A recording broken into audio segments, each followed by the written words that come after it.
Study strategy for CA foundation law. मैं हूँ CA Swati Agarwal. वो सारे बच्चे जो मुझे नहीं जानते हैं, let me tell you, I am a first attempt chartered accountant and company secretary.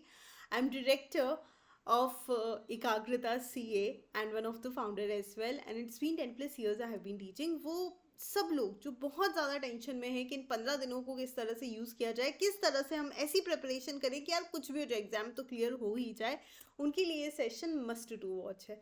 सबसे पहला सवाल, क्या पढ़ना है? ओके अच्छा, before I proceed let me tell you, छोटा सा वीडियो है 10 से 12 मिनट का, जिसको तुम्हें एंड तक देखना है ताकि तुम्हारे एग्जाम तक का तुम्हारा सारा कुछ टू डू लिस्ट तुम्हारे सामने आ जाए और सब कुछ कवर कर लो। तो सबसे पहले क्या पढ़ना है? सब कुछ पढ़ना है। लेकिन मैम क्या अभी भी मैं कुछ नया पढ़ सकता हूँ क्या? See how law is different from any other subject. Accounts being a practical subject, नया कंसेप्ट समझने में तुमको बहुत ज़्यादा दिक्कत आएगी, है ना। इको और मैथ्स एमसीक्यू बेस्ड है, नेगेटिव मार्किंग होती है, कुछ चीज़ आधी अधूरी पड़ी तो परेशान कर सकती है। लेकिन लॉ एक ऐसा सब्जेक्ट है जिसके अंदर नेगेटिव मार्किंग तो है नहीं, प्रोविजन बेसिस पर है, और तुम्हें सारी चीज़ें पढ़नी भी है और याद भी रखनी है। वो सारे लोग जो हमेशा ये चीज़ कहते हैं कि हमसे रटा नहीं जाता मैम, हम लोग ना रट नहीं सकते, ठीक है, स्प्रिंट सीरीज चल रही है, सब कुछ समझा रही हूँ, समझ लो। लेकिन कुछ चीज़ें ऐसी होती है जो सिर्फ समझ के याद नहीं होती, कुछ ऐसे वर्ड्स होते हैं, कुछ ऐसी चीज़ें होती है जो तुम्हें मगअप करनी पड़ेगी। और अगर तुम्हें ऐसा लगता है कि तुम्हें मगअप करना नहीं आता, ये तो सबसे बड़ा तुम लोगों को मिथ है। बिकॉज एक चीज़ जो हर बच्चा कर सकता है वो है मगिंग अप। कैसे? बचपन में A to Z 26 ऐसे लेटर्स जो आपस में बिल्कुल रिलेटेड नहीं थे, तुमने मगअप ही तो किए थे। ट्विंकल ट्विंकल लिटिल स्टार या बाबा ब्लैक शिप, उस समय जब मतलब भी नहीं पता था पर तुमको टिप्स पर दी, ये सब मगिंग अप का मैजिक है। तो लॉ के अंदर मैं ये नहीं कहूँगी कि यार कुछ छोड़ के जाना चाहिए, बिकॉज हर टॉपिक की इंपॉर्टेंस है और सब में से क्वेश्चन आते हैं, लेकिन हम डेफिनेटली प्रायोरिटी लिस्ट तो बना ही सकते हैं। सेल ऑफ गुड्स एक्ट 1930, जहाँ पर 16 to 20 मार्क्स का, यहाँ पर कुछ लोग कहेंगे अरे मैम ये क्या कर रहे हो, सबसे बड़ा तो कॉन्ट्रैक्ट है, 35 का आता है, उसको नीचे क्यों डाला? क्योंकि बेटा वो बहुत बड़ा है।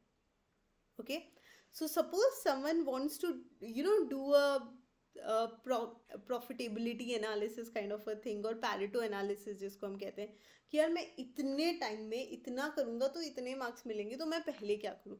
तो मुझे ऐसा लगता है ये जो सारे एक्ट है ना, जिसके अंदर बहुत ज़्यादा ऐसे पार्ट्स हैं, specially like company partnership negotiable, छोटे छोटे से कंपेरेटिवली जब आप कॉन्ट्रैक्ट से कंपेयर करते हो तो, और सुगा इवन दो 4 यूनिट्स है, लेकिन जब हम लोग रिवाइज करने पर जाते हैं तो बहुत फटाफट हो जाता है। तो अगर ये सब तुम कर लेते हो ना, तो आपका एक मेजर 60 मार्क्स का सेगमेंट तो खत्म हो जाता है। ओके, फिर आते हैं हम कॉन्ट्रैक्ट में। कॉन्ट्रैक्ट में कुछ यूनिट्स होंगे जो तुमको बहुत अच्छे से आते होंगे, कुछ कम अच्छे से आते होंगे, लेकिन उसमें एक ऐसी तालमेल बैठा लेना, जस्ट फॉर एग्जाम्पल एक यूनिट 1 तो करना ही है, एक क्वेश्चन आने के पूरे चांसेस है, 2 में से एक क्वेश्चन आने के चांसेस है, ठीक है। फिर उसके बाद में जो आखिरी 3 यूनिट है ना, 7, 8, 9, उसमें से एक या दो क्वेश्चन आने के पूरे पूरे चांसेस हैं। And then coming up to ऊपर की तरफ, आई वुड से कि यार कुछ कुछ क्वेश्चन जब मैंने आप लोग को स्प्रिंट में कॉन्ट्रैक्ट करवाया था तो बता दिए थे, यार देखो ये इंपॉर्टेंट है, ये इंपॉर्टेंट है, इसको कर लेना। तो वो सारी चीज़ें कंसिडर करके तुम सेगमेंट वाइज भी इसको कवर कर सकते हो। अच्छा, एक और चीज़ मैं बता देती हूँ, ये जो पूरी स्ट्रैटेजी चल रही है ना, ये उन बच्चों के हिसाब से चल रही है जो एवरेज बच्चे हैं, जिनको आता है, जिन्होंने पढ़ा है, लेकिन they are scared. Suppose you are one of the student जिसने सब कुछ पढ़ लिया है, कई कई बार रिविजन कर लिया है, तो आप अपनी इस स्ट्रैटेजी के अंदर थोड़ा बहुत चेंजेस डेफिनेटली कर ही सकते हो। Now coming to LLP act, थोड़े कम मार्क्स का इसलिए मैंने प्रायोरिटी लिस्ट में नीचे डाल दिया, same goes with regulatory framework, इनमें ज़्यादा टाइम नहीं इन्वेस्ट कर सकते, ठीक है। तो इस तरह से आप कर सकते हो। Now the people who saying कि हम ये करेंगे कहाँ से मैम, मतलब हमें रिविजन कहाँ से करना चाहिए, रीड कहाँ से करना चाहिए, what are the sources available to us. तो देखो, रीडिंग तो तुमको बुक में से करनी है। अब कौन सी बुक प्रेफर करें? मॉड्यूल रेफर कर सकते हो, जिनके पास मेरे बुक्स अवेलेबल हैं आप मेरी बुक से पढ़ सकते हो, बहुत अच्छे से रीडिंग हो जाएगी, है ना, थोड़ा सा शॉर्ट फॉर्म में दे रखा है चीज़ों को, तो आप उस बुक से भी रेफर कर सकते हो। जिनके पास मेरी बुक नहीं भी है तो गाइज आईसीआई का मॉड्यूल तो है ही। क्लासरूम में अगर आपको कोई भी अंडरस्टैंडिंग की ज़रूरत है तो स्प्रिंट सीरीज चल रही है, जहाँ पे ऑलरेडी कॉन्ट्रैक्ट कंप्लीट हो चुका है, सोगा कंप्लीट हो चुका है, बाकी के सारे एक्ट्स जो तुम्हारी प्रायोरिटी लिस्ट में थोड़े से ऊपर डाले हुए वो सब अब होंगे। है ना, तो उसको भी तुम कवर कर सकते हो। Then you need to do regular writing practice. अगले 15 दिनों में अगर रेगुलरली तुम 3 क्वेश्चन दिन के भी आंसर लिखते हो, है ना, 7 यूनिट्स है, 3 3 क्वेश्चन भी डेली लिखते हो, 1 यूनिट से एक रैंडम क्वेश्चन उठाकर, तो 45 क्वेश्चंस का अभी भी प्रैक्टिस हो सकता है। सो दिस विल गना help you a lot. In what sense कि जब एग्जाम में क्वेश्चन पेपर तुम्हारे सामने आएगा ना, तुम डरोगे नहीं। अच्छा, मेरे जितने भी मैं प्रैक्टिस सेशंस ले रही हूँ टिल डेट, हमने जो लिए हैं सारे प्रैक्टिस सेशंस में, आप देखो मैं इंपॉर्टेंट क्वेश्चंस मार्क करा देती हूँ। तो एटलीस्ट वो क्वेश्चन तो यार हाथ से निकलने चाहिए, क्योंकि हाथ से सॉल्व हुआ हुआ आंसर जो होता है ना, वो तुम्हें बहुत ही नेक्स्ट लेवल कॉन्फिडेंस दिला सकता है। तो you know this much is something you will have to do. Okay, ये तो हमारी प्रायोरिटी लिस्ट हो गई, ये हमने देख लिया कि हमें यार ये तो करना है, इसके बिना तो काम होगा ही नहीं। लेकिन सबसे ज़्यादा जिस चीज़ को लेकर हम परेशान होते हैं, मैम अकाउंट्स का पेपर हो गया हमारा, अकाउंट्स का पेपर देकर हम आ गए और अगला पेपर अब लॉ का है, अब उतने समय में हमें क्या क्या करना चाहिए। तो काफ़ी बच्चे काफ़ी अजीब सी चीज़ करते हैं कि थके हुए आ रहे हैं, फिर पढ़ने बैठ गए, फिर रात भर जग रहे हैं, उससे आउटपुट नहीं निकलेगा। स्पेशली लॉ में तो बिल्कुल नहीं निकलेगा, because when you are tired, book खुली होती है और आपको लगता है आपने 8 घंटा पढ़ लिया, आउटपुट 2 घंटे का आता है।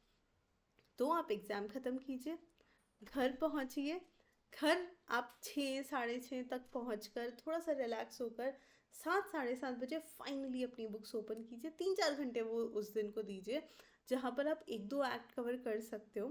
Then you get sleep, get a nice sleep, और अगले दिन सुबह उठकर फर्स्ट हाफ तक, दोपहर को 2 ढाई बजे तक कोशिश करो तुम्हारा सिलेबस ख़त्म हो जाए। Once you are done with your syllabus, ठीक है, फिर उसके बाद में तुमको क्या करना है, फिर बैठकर वापस प्रैक्टिस करनी है, जितना प्रैक्टिस कर सकते हो करो। Okay ma'am, there are certain provisions जिसको लेकर मैं ज़्यादा डरता हूँ, अभी से उसको इंपॉर्टेंट मार्क करना चालू करो, ठीक है, अभी से उसको हाईलाइट करना चालू करो कि यार this is something I have to do daily, ये मैं डेली 2 2 बार पढ़ूंगा तो होगा। मैम मुझे ना सेक्शंस काफ़ी याद हो जाते हैं, तो मुझे सेक्शंस रिवाइज रख करते रहना चाहिए क्या? बिल्कुल करते रहना चाहिए, हर 2 2 दिनों से रिवाइज करो ना, कहाँ दिक्कत है, अब तो कम ही दिन बचे हैं। तो ये एक रेगुलर हैबिट डालनी पड़ेगी। अच्छा मैम मैंने तो सेक्शंस बिल्कुल भी याद नहीं किए, तो मेरा क्या होगा? कुछ नहीं होगा, चिल रिलैक्स।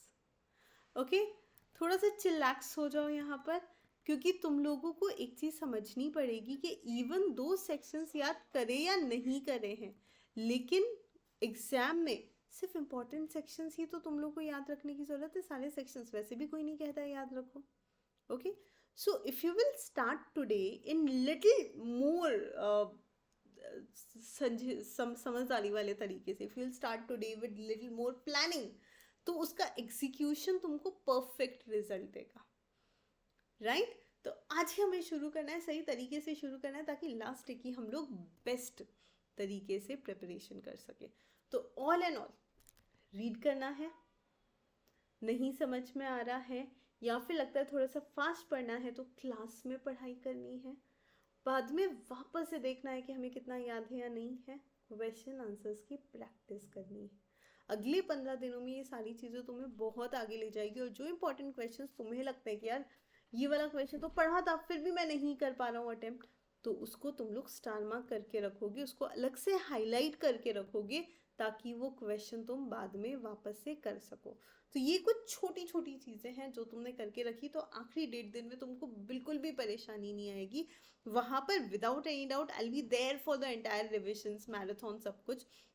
लेकिन फिर भी अच्छा, वो सारे लोग जो ये कहते हैं मैम फुल फ्लेज वाला मैराथन ये वो, तो लेट मी टेल यू, एकाग्रता के यूट्यूब चैनल पर तुमको स्प्रिंट सीरीज तो लाइव मिल ही रही है, उसके अलावा जिनको और फास्ट करना है, तो पिछले अटेम्प्ट के मैराथन्स ऑलरेडी है, वहाँ पर प्रॉपर प्लेलिस्ट बनी हुई है, सब कुछ प्रॉपर है। तो अगर आप में से कोई बच्चा चाहे तो वहाँ से भी रिविजन कर सकता है। It is up to you, the way you want to do it, don't wait for anyone, क्योंकि पढ़ाई करना is the end objective. Okay, so that's it for now, all the very best guys, and just keep studying hard, ठीक है? Thank you.